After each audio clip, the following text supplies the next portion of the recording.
Gyanodaya channel प्रस्तुत करता है विषय गणित, पाठ्य पुस्तक गणित का जादू, कक्षा 5, पाठ 3।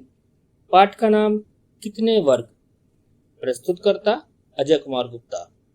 बच्चों, इस पाठ के माध्यम से हम जानेंगे सरल ज्यामितीय आकृतियों के परिमाप और क्षेत्रफल का पता कैसे लगा सकते। सरल ज्यामितीय आकृतियां जैसे आयत, वर्ग, त्रिभुज, पंचभुज, षटभुज।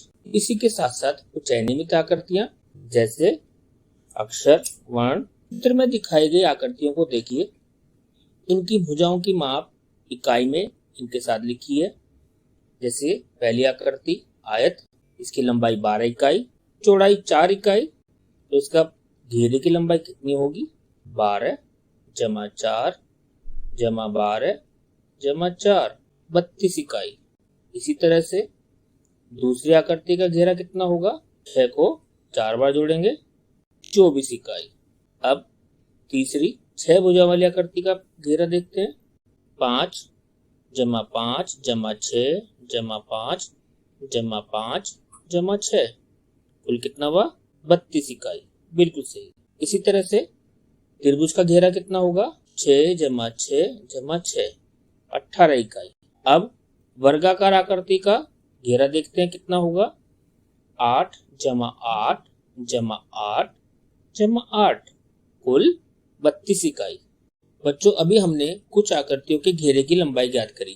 घेरे की कुल लंबाई को गणित की भाषा में परिमाप कहते हैं। आइए कुछ और आकृतियों के परिमाप ज्ञात करें। इन आकृतियों को देखो और इनके परिमाप ज्ञात कीजिए। पहली आकृति, कितना परिमाप? 14 इकाई। परिमाप की इकाई वही होती है जो लंबाई की इकाई होती है, जैसे मीटर, सेंटीमीटर, मिलीमीटर या दूसरी कोई भी लंबाई की इकाई परिमाप की इकाई होती है। आपके सामने एक एच अक्षर की आकृति है, इसका परिमाप ज्ञात करेंगे।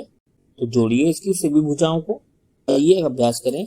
नीचे दी गई आकृतियों का परिमाप ज्ञात करें। पहली आकृति की प्रत्येक भुजा 2 सेंटीमीटर है। इसमें कुल कितनी भुजाएं हैं? 8। तो इसका परिमाप कितना होगा? 2 को 8 बार जोड़ें या 2 गुणा 8 बराबर 16 सेंटीमीटर। इसी तरह से दूसरी आकृति देखिए।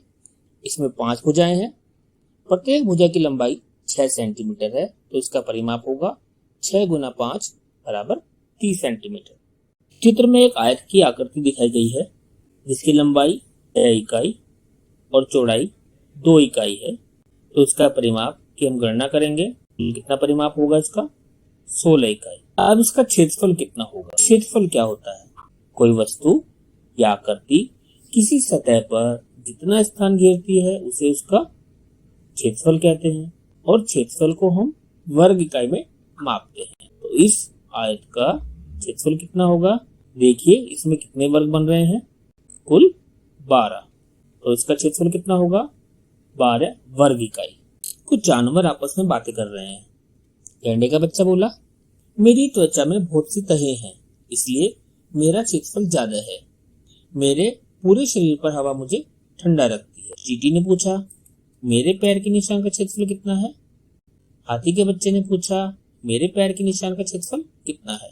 अंदाजा लगाइए, किस जानवर के पैर के निशान का क्षेत्रफल तुम्हारे पैर के निशान के क्षेत्रफल के बराबर होगा? चित्र में कुछ डाक टिकट दिए गए हैं। डाक टिकट पोस्ट कार्ड लिफाफों पर लगाए जाते हैं। चित्र को देखिए और प्रश्नों के उत्तर दीजिए। डाक टिकट ए 1 सेंटीमीटर भुजा वाले कितने वर्गों को ढकता है और डाक टिकट बी कितने वर्गों को ढकता है? किस डाक टिकट का क्षेत्रफल सबसे ज्यादा है?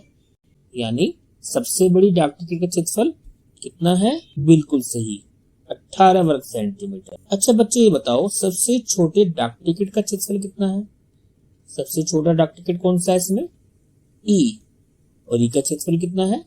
4 वर्ग सेंटीमीटर। चित्र में एक आकृति दी गई है। इसमें छायांकित भाग का क्षेत्रफल ज्ञात कीजिए। छायांकित भाग का क्षेत्रफल ज्ञात करने के लिए कुल छायांकित वर्गों को गिनिए। कितने वर्ग होंगे? बिल्कुल सही, 28 वर्ग। तो इसका क्षेत्रफल कितना हुआ छायांकित भाग का? 28 वर्ग इकाई। बच्चों, कुछ आकृतियां ऐसी होती हैं जो वर्गों में पूरी तरह से नहीं बन सकती। जैसे चित्र में तितली की आकृति दी गई है, यह कुछ वर्गों के अंदर पूरी आ रही है, लेकिन कुछ वर्गों में इसका कुछ हिस्सा आ रहा है। तो इसका क्षेत्रफल हम कैसे ज्ञात करेंगे? तो इसके लिए ध्यान रखेंगे, यदि यह आधा या आधे से ज्यादा हिस्सा कवर करती है तो उस वर्ग को हम पूरा मान लेंगे, और आधे से कम वर्ग में अगर यह आकृति आती है तो उसको हम नहीं गिनेंगे। इस तरह से इस आकृति का या तितली का क्षेत्रफल हम ज्ञात कर सकते हैं। आकृति में हरे रंग से उन वर्गों को दर्शाया गया है जो आधे या आधे से अधिक हैं, जबकि लाल रंग से उन वर्गों को दर्शाया गया है जो आधे से कम है। हरे रंग के वर्गों को गिनते हैं तो इस आकृति का क्षेत्रफल होगा 36 वर्ग इकाई। आकृति में दिए वर्ग में एक शब्द बनाया गया है। क्या इस शब्द को पढ़ पा रहे हैं? बिल्कुल सही, ये यस लिखा है। अब इसमें जो 3 अक्षर बने हुए हैं YES, इसमें Y अक्षर का क्षेत्रफल कितने वर्ग इकाई है? 9 वर्ग इकाई। इसी तरह से दूसरे अक्षर यानी E का क्षेत्रफल कितना होगा और S का क्षेत्रफल कितना होगा, याद कीजिए और अपनी कॉपी में लिखिए। अब इस शब्द द्वारा कुल कितना क्षेत्रफल घेरा गया है, इन तीनों को जोड़कर अपनी कॉपी में लिखिए। बच्चों, इसी तरह से आप अपना नाम लिखकर उसका क्षेत्रफल ज्ञात कर सकते हैं। चित्र में एक आयताकार आकृति दी गई है जिसकी लंबाई 10 सेंटीमीटर और चौड़ाई 2 सेंटीमीटर दी गई है। इसका कुल क्षेत्रफल 20 वर्ग सेंटीमीटर है। 2 सीधी रेखाएं खींचिए और इस आयत को एक आयत और 2 बराबर त्रिभुजों में बांटो। अब बताइए आयत का क्षेत्रफल कितना है? इनमें से जो 2 त्रिभुज बने हैं प्रत्येक का क्षेत्रफल कितना है? आयत का क्षेत्रफल जैसे कि आप देख सकते हैं 8 वर्ग सेंटीमीटर होगा। त्रिभुज का क्षेत्रफल कितना होगा? एक त्रिभुज का क्षेत्रफल 6 वर्ग सेंटीमीटर। आकृतियों के परिमाप और क्षेत्रफल से जुड़ी कुछ अन्य जानकारी हम अगले वीडियो में प्राप्त करेंगे। कुछ गतिविधि करेंगे और जानेंगे आकृतियों के परिमाप और क्षेत्रफल के बारे में। तो बच्चों, इस पाठ में हमने क्या सीखा? परिमाप, किसी आकृति के घेरे की कुल लंबाई को परिमाप कहते हैं। परिमाप की इकाई लंबाई की इकाई के समान होती है, जैसे मीटर, सेंटीमीटर आदि। क्षेत्रफल, कोई आकृति सतह पर जितनी जगह घेरती है उसे उस आकृति का क्षेत्रफल कहते हैं। क्षेत्रफल की इकाई वर्ग इकाई में होती है, जैसे वर्ग मीटर, वर्ग सेंटीमीटर आदि।